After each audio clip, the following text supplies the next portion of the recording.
ভালোবাসা, বন্ধুত্ব, আত্মীয়তা ঠিক সেখানেই মানায় যেখানে কদর করার মানুষ থাকে, যেখানে গুরুত্ব দেওয়ার মানুষ থাকে, যেখানে সম্মান করার মতো ব্যক্তিত্ব থাকে।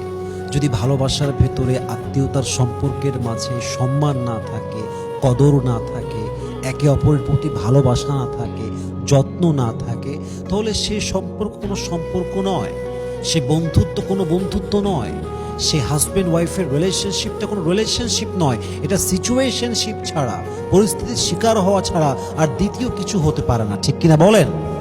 চাই যেই সম্পর্ক দুনিয়ায় হোক না কেন, একে অপরের প্রতি গুরুত্ব থাকতে হবে, কদর থাকতে হবে, সম্মান থাকতে হবে, যত্ন থাকতে হবে।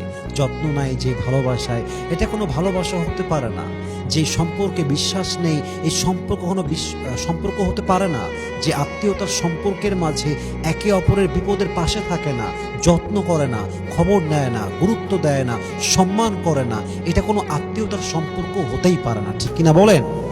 অতএব ভালোবাসা, বন্ধুত্ব, সম্পর্ক ঠিক সেখানেই সুন্দর যেখানে একে অপরের প্রতি কদর থাকে, সম্মান থাকে, যত্ন থাকে, গুরুত্ব থাকে।